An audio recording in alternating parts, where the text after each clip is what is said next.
Hello，我係阿 Cat。咁最近咧就網友提議話想睇下澳洲一般嘅鬼佬超市同埋華人超市去做一啲對比嘅。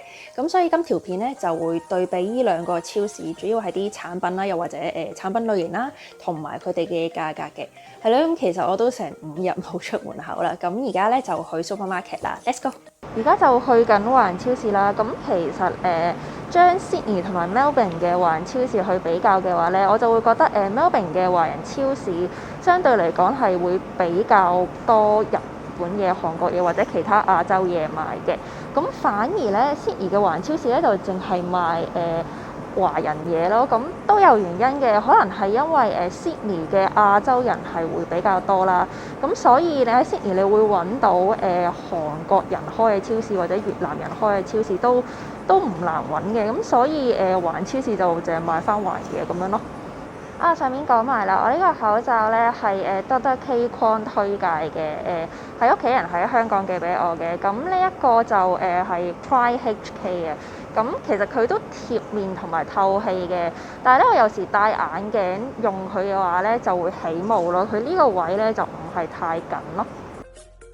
一入嚟就睇一啲蔬菜先啦，我見到啲蒜苗咧就大概4蚊一紮，金菇咧就大概3個幾一紮嘅。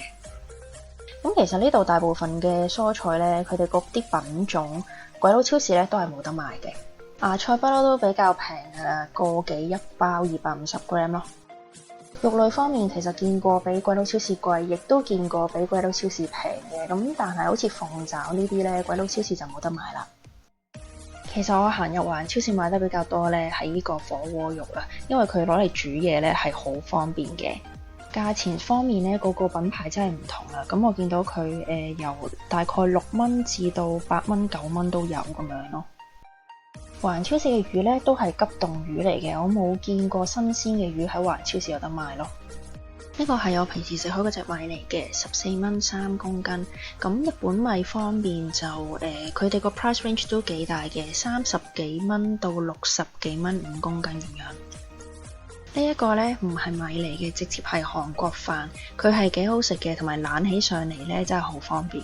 豆腐嚟講咧，呢度賣5個幾900g嘅，咁呢一隻豆腐咧係幾有豆香嘅。豆漿就3、4蚊2個 litre 啦，咁仲有魚蛋、牛丸嗰啲都有得賣嘅。咁仲有啲蒸包同埋饅頭啦，呢個饅頭佢本地做嘅，食落咧係比較實在嗰啲嚟嘅。餃子咧係超級多選擇嘅，你諗得出嘅口味都有噶啦，咁大概可能係8蚊600g到啦。仲有韓國餃子添，雲吞皮啊、泡菜咧喺一般鬼佬超市就冇得賣噶啦。其實泡菜咧自己醃係最好食嘅，我之前咧出過片係醃泡菜嘅，大家有興趣就可以去睇下啦。黑色個呢隻泡菜咧 Costco 係有得賣嘅，佢嘅味道咧會比較酸少少。公仔麵咧一定係亞洲嘅超市比較多選擇噶啦，咁呢度韓國啊、日本啊、越南嘅都有噶啦。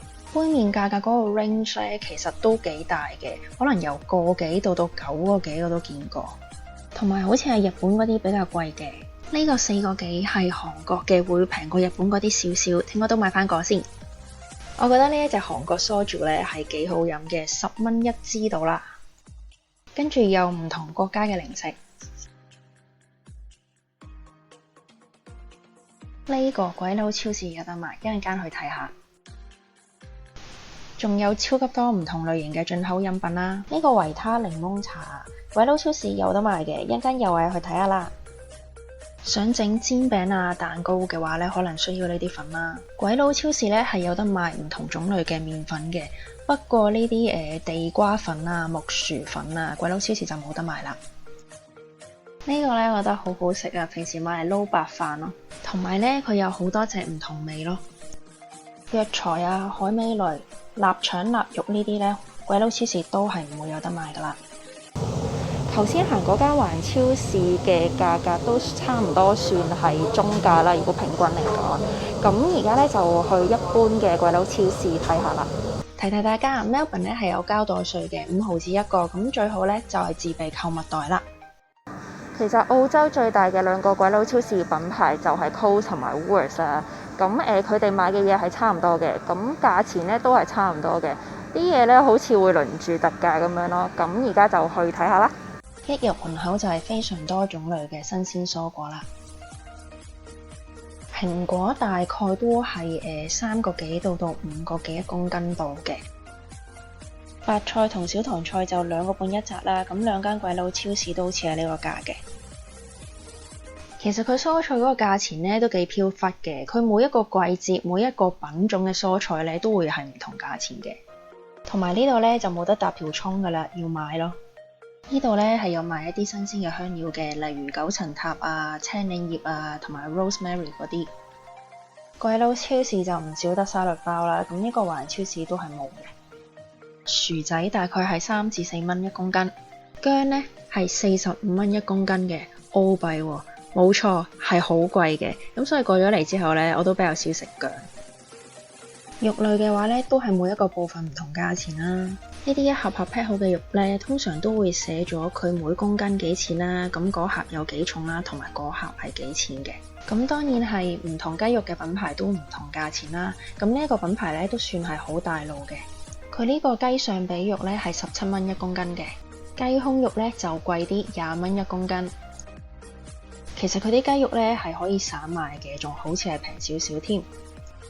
肉碎嘅話咧，就算佢冇做特價咧，都好似係比較平嘅。牛肉方面咧，牛肉粒就比較平啦，正價係大概10蚊一公斤嘅。呢塊牛排咧就21蚊一公斤，呢個 T-bone 咧就24蚊一公斤嘅。豬肉方面，豬扒咧大概係17蚊一公斤嘅，平時。豬腩肉呢度賣20蚊一公斤，瘦肉都係20零蚊一公斤嘅。呢啲咧寫住 Heartmart 嘅豬肉咧特別貴嘅，32蚊一公斤喎，但係望落同隔離塊20幾蚊一公斤嘅瘦肉冇乜分別咯。其實冰鮮魚或者新鮮魚咧喺華人超市就少啲見到啦。呢度咧就難啲做比較啦，因為唔同嘅魚嘅價錢咧都可以差幾倍嘅。新鮮魚咧都係可以散賣，而且比 pack 好咗嗰啲咧都係好似平少少嘅。Supermarket 佢自己新鮮做嘅麵包咧，其實係幾抵食嘅。呢一個麵包我見到特價會買咯，因為佢真係好好食啊！呢度仲有琳琅滿目嘅白麵包啊，又係喺華人超市咧就比較少見啦。買鮮奶咧，梗係嚟鬼佬超市啦。價格咧大概係個幾至到3個幾一個 liter 嘅。有人話咧澳洲啲牛奶咧仲平過啲水，我哋一陣間過去睇下啦。我身邊有啲朋友咧係飲澳洲嘅鮮奶咧會肚痛嘅，又或者好似我咁飲到過期咧都飲唔晒，咁嘅話咧就可以考慮呢啲 long life milk 啦。咁其實呢度最平嘅水咧，只不過係4毫7至1個 liter 嘅啫，咁就冇平過牛奶嘅。佢哋可能係講緊呢啲 sparkling water， 呢度係幾多人中意飲嘅？呢個咧都要3個幾一個 liter 嘅。有啲鬼佬超市咧入邊會有個 Asian food 嘅 section 嘅。咁喺呢度應該都揾到啲嘢出嚟對比下價錢嘅。蠔油大概係6個幾啦，咁豉油係2個幾3個幾，咁都係同華人超市差唔多咁。頭先咪話要睇呢個糯米糍幾錢嘅，咁呢度就賣得平啲咯。同埋呢個維他檸檬茶，冇喺澳洲見過賣得平過呢個價錢㗎咯。呢啲零食價格呢，就有啲貴啲，有啲平啲啦。嚟鬼佬超市買米咧，會比較多唔同種類嘅 medium grain 啊，又或者 jasmine rice 啊，就會比較似我哋平時食嗰啲。long grain 嘅話咧，入口係會有少少鬆散嘅，有少少似印度米咯，我覺得。鬼佬超市咧都唔少好平嘅鬼佬杯麵嘅，不過咧我都係中意食翻亞洲嘅杯麵咯。呢度係有啲中式蒸包啊，又或者餃子賣嘅，好似係平少少，仲有火鍋肉片賣添，不過咧就好似貴少少啦。同埋呢一隻咧，你食過就知咩事啦。最後咧，鬼佬超市係有豆腐、豆漿同埋魚蛋賣嘅，咁價格咧都係差唔多嘅啫。嘿，翻嚟啦！咁啱咧就行咗華人超市同埋鬼佬超市啦。咁而家就嚟個總結啦。其實咧，我覺得價格上邊咧就比較難去比較嘅，因為每一間華人超市其實佢哋嘅價錢都會係有啲唔同嘅。咁片中嘅價錢咧都係僅供參考嘅啫。同埋咧，鬼佬超市同埋華人超市佢哋賣嘅產品咧，其實都係幾唔一樣嘅。即係譬如入華人超市嘅話，我自己咧就主要都係買啲火鍋肉片啊，又或者中式包點、米同埋公仔麵。咁最緊要係公仔麵啦，因為亞洲嘅公仔麵真係好食好多嘅。咁普通嘅鬼佬超市咧，佢哋係反而取代咗街市嗰個角色，因為其實喺澳洲街市咧就唔算係超級 common 嘅。咁唔係每一個區都有街市一樣嘢嘅。咁所以我就會覺得鬼佬超市佢哋會比較專長係買一啲新鮮嘅產品，例如係新鮮嘅蔬菜啊、肉類啊，又或者魚類咁樣嘅。咁我入到去咧都係買呢啲嘢比較多。所以其實我自己咧華人超市同鬼佬超市都會去嘅，不過咧就係買啲唔同類型嘅嘢，係咧就係咁啦。咁如果大家中意我 video 嘅話咧，就記得俾個 like 我同埋 subscribe 我 channel 啦。拜拜。